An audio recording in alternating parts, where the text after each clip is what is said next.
Hello everybody, welcome back to another Stick Reads. I got a new mic, so you can't hear anything on my thing, hopefully.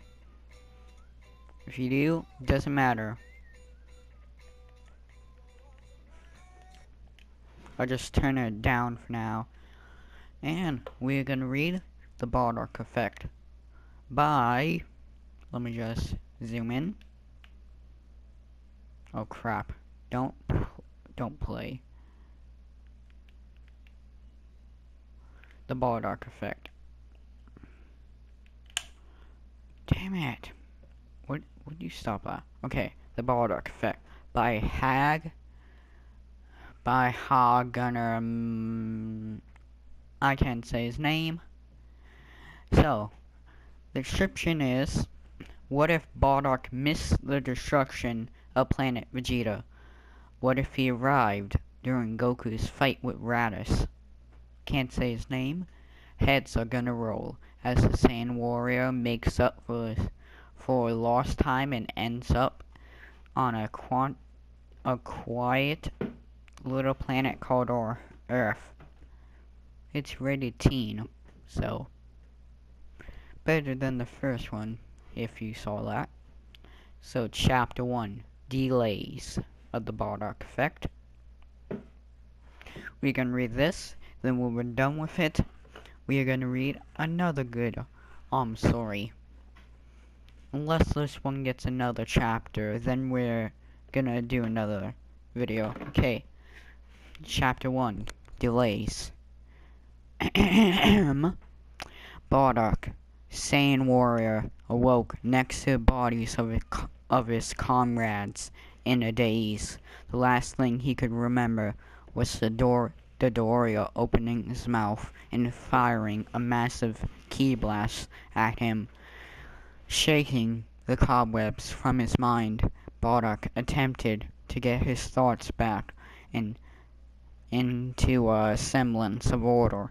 Things have changed massively in his life since since he got the ability to see into the future. Frieza wanted to kill his people. Frieza.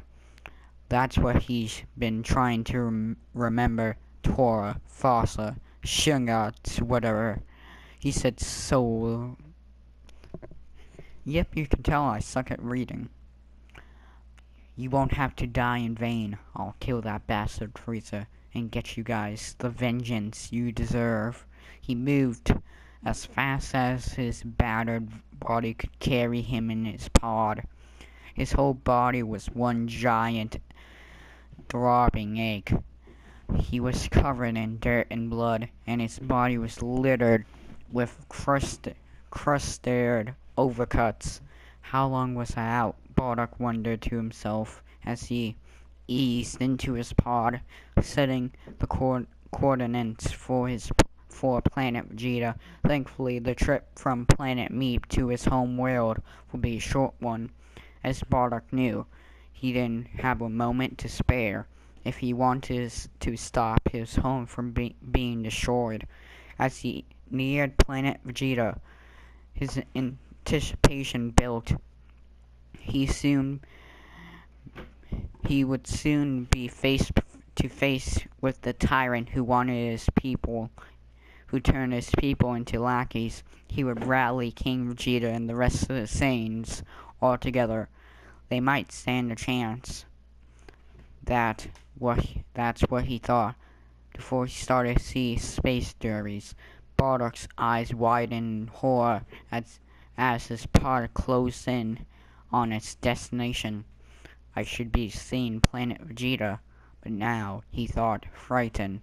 No, he choked out of his pod to stop where his home had once been. I'm too late. I'm too late. I failed. A mixture of depression and exhaustion.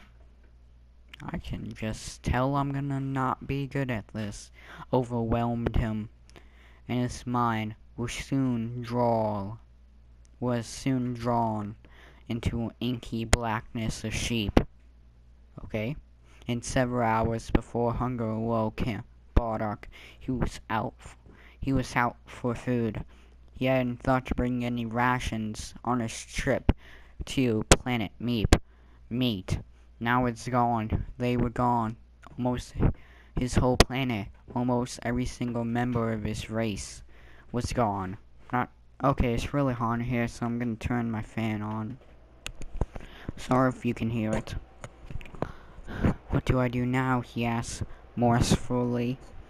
I can't risk trying to access the Planet Trade Organization database.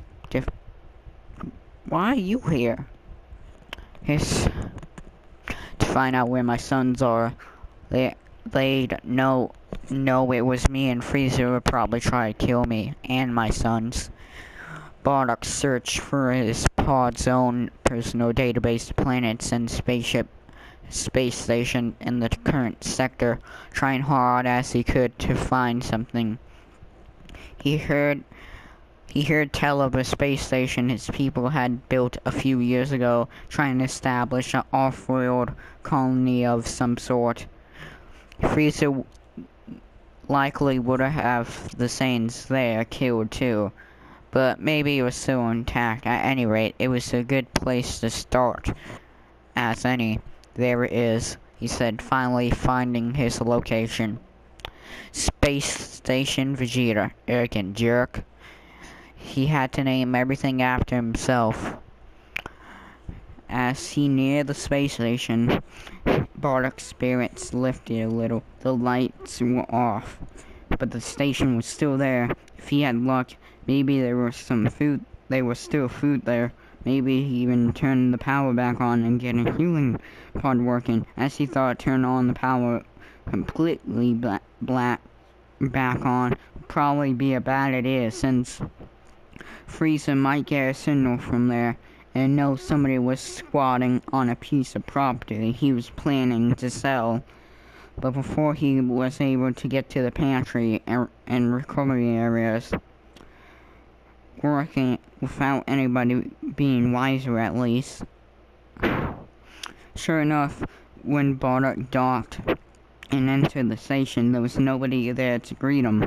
Frieza probably had his goons throw away the bodies in an incinerator and clean the place. Nobody wants to buy a space station that actually had to be cleaned first.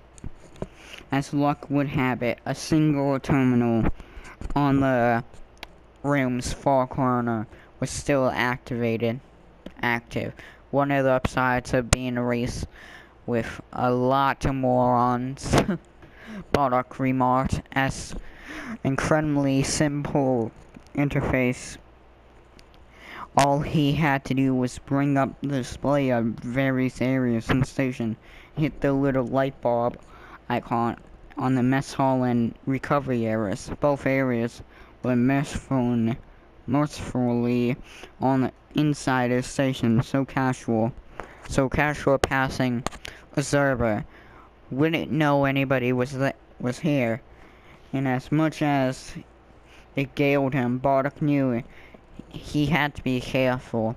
If the doorway was power enough to nearly kill him, Frieza would likely be able to annihilate him. He couldn't allow this to happen. There were too few living Saiyans as it was. After stuffing himself with as much rare meat and cold ale as he could fill his ravenous stomach, Bardock stalked off to the recovery wing across the way. The healing pods were already used, though it was an older model than the ones back home. He put on the breathing mask and prepared the machine. Something about this felt off to Vegeta. As the gear filled rapidly filled the tank, Bardock's eyes Bardock's eyes widened with shock as he realized in the disaster say he actually wandered into a stasis tank. His mind was set in a state of panic. Bardock reached forward to try and work the internal controls, but before he could stop the process, the fluid froze in an instant. The display on the inside of the pod read 20 years. The next sensation to pass through Bardock's mind was a quick jolt of electricity jarring his body awake. He shivered as cold air touched his bare skin. He looked down at the display on the inside of his spaceship pod and ripped the braving mask off his face in anger. It was a little mistake. It should say 20 instead of 30. 30 years, he yelled into the empty years. I've been iced for 20 years. Yeah, I see it. See the point? And he punched the machine that had caused him to lose so much time as hard as he could. Frieza could have tracked down the rest of his race and exterminated them by now, but maybe not. His mind clouded, and Bardock saw a vision of his son Radish. I said Radish, of course. Kakarot might still be alive, Radish said to the other two figures in front of him. It took Bardock a moment to recognize them. Prince Vegeta and his comrade Nappa. Apparently Nappa had lost all his hair in the past 3 decades. Not that he looked very good before either. Think he'll join us? Nappa asked in his normal gruff voice. I think so, Raz said thoughtfully. Even if he doesn't, all I have to do is beat him into submission. Then he'll have no choice. Go get him then, the prince said after a few moments. Do you remember where he was sent? Yeah, some planet called Earth. It'd take me a few years to get there from here. Then get to it, Raditz. He better not be a liberator or I'll kill him myself. Got it. Got it, Raditz replied, getting up and running into his space pod. Last thing Bardock saw before his vision collapsed were the whatever Bardock put into his ship's navigation controls. So, Bardock said, getting to his feet, my sons are still alive. The little prince is too good. Bardock quickly dressed and ate everything he could fit in his stomach. His pod could suspend him for long enough to get to Earth. After shutting down the station back down, Bardock input the coordinates he recalled from his vision. Apparently Raditz was on the opposite side of space from where he had this relation to this Earth, but his navigation system told him that he arrived them at roughly the same time. He honestly didn't know what to do when he got there, but he figured he'd go as it went along, as the pod sped off from the now vacant space station. Bardock and whatever the suspension systems, as substance mixed with the air. Bardock drifted asleep, hoping to arrive in time to keep his sons from killing one another. Yeah. Okay, I'm gonna skip a bit till I get to the fight. On the planet, Goku was squaring off against this Raditz guy with Piccolo, and he noticed an enormous key speeding towards the planet. Piccolo, he asked in a hushed voice, do you feel that? I do. He better not be on this guy's side or we're screwed. Raditz Scouter pinged as it picked up a large power signature moving rapidly toward their location. It was impossible. The key level was reading over 10,000. An instant later, something crashed into the ground, sending derbies flying everywhere as the three warriors stared at the smoking crater as the dust settles. A Saiyan space pod could be seen in the middle of the crater. The frontal pub opened, and out was the last person Radis expected to see, his father, Bardock. Father, Radis said, astonished.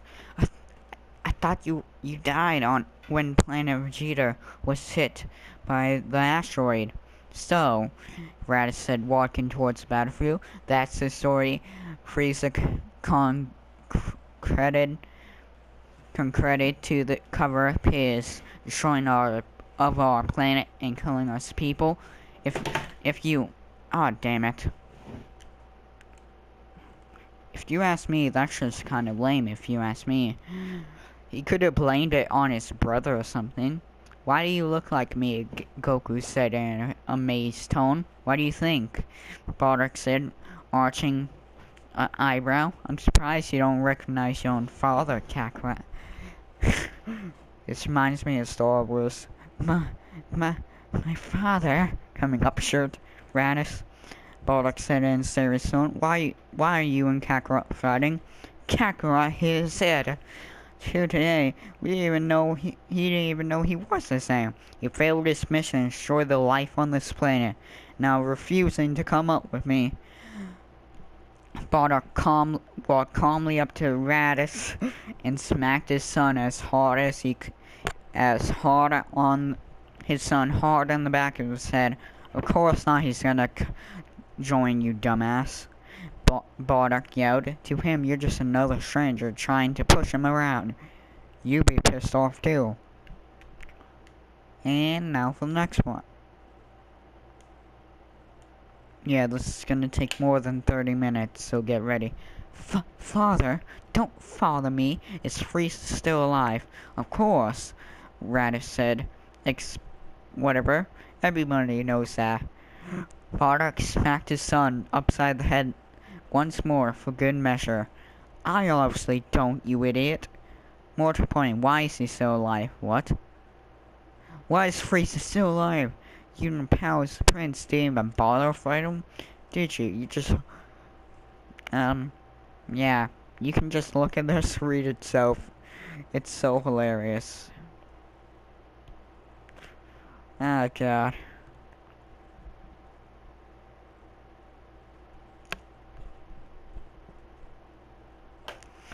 Oh my god, this is like so funny.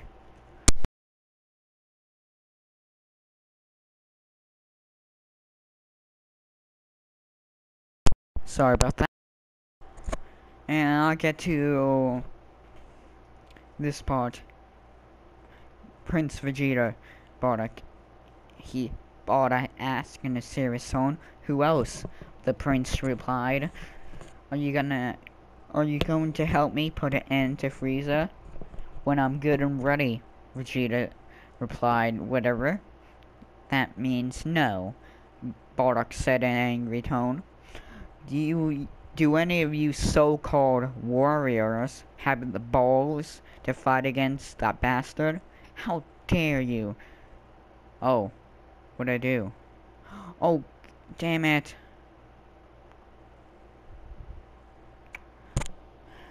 Shut up, you pathetic lily-livered excuse for saying.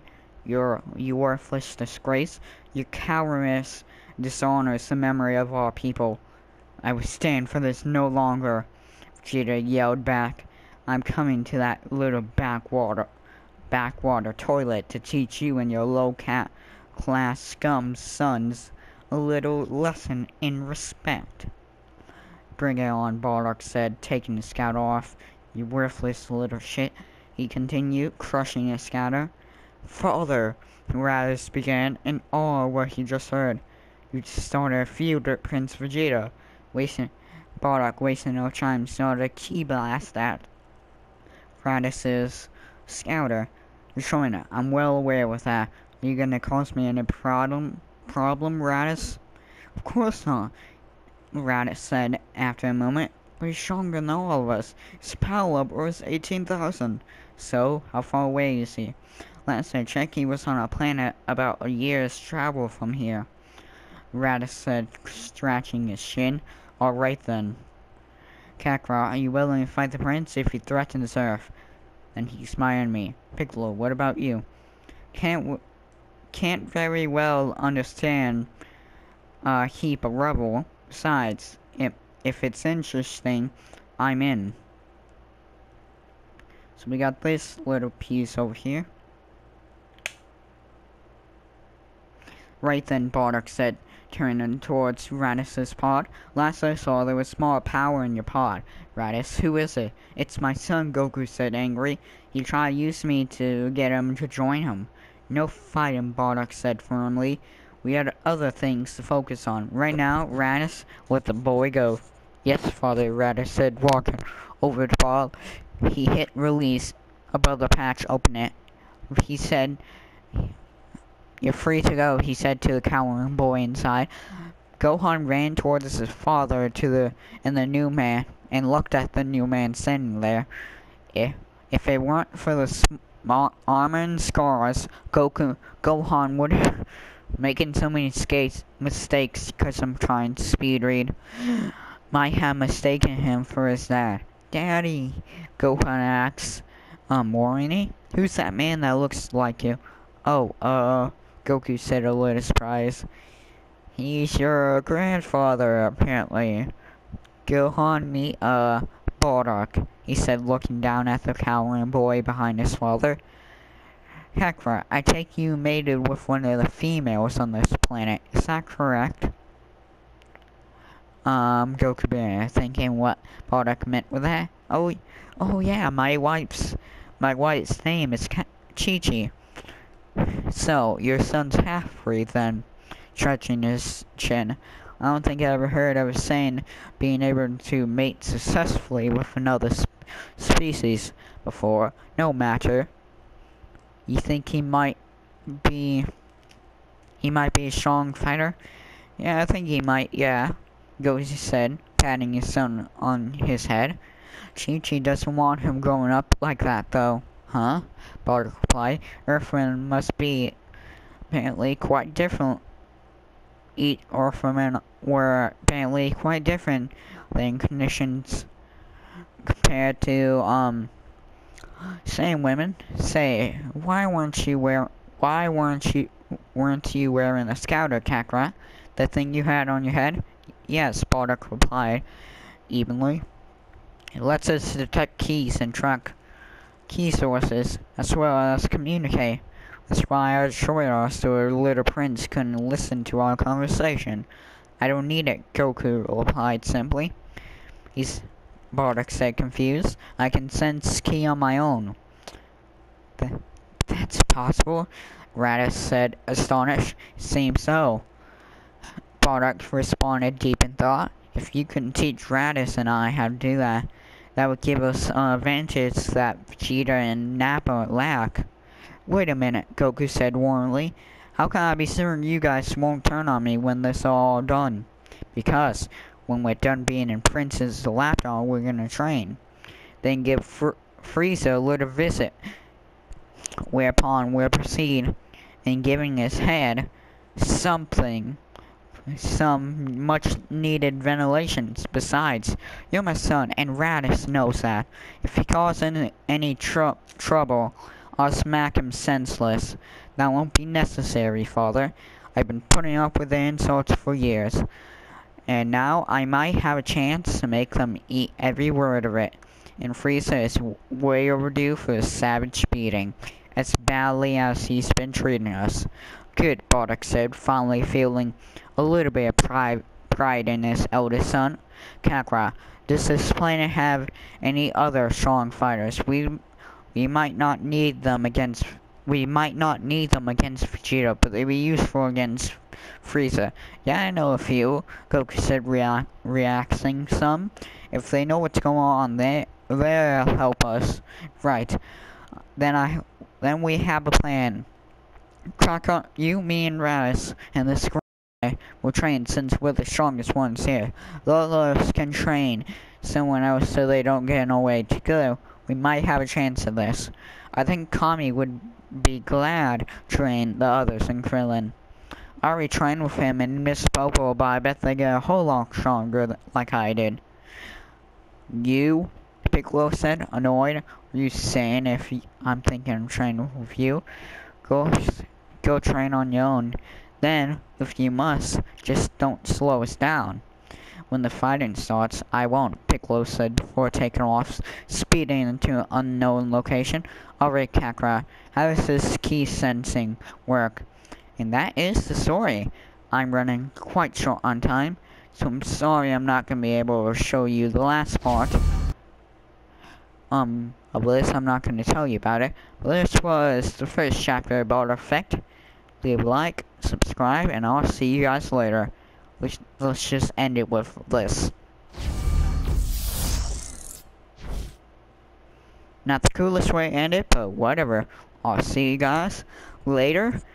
And this is chapter 1 down. If you want me to read the author notes, I'll do that in the next episode. Bye.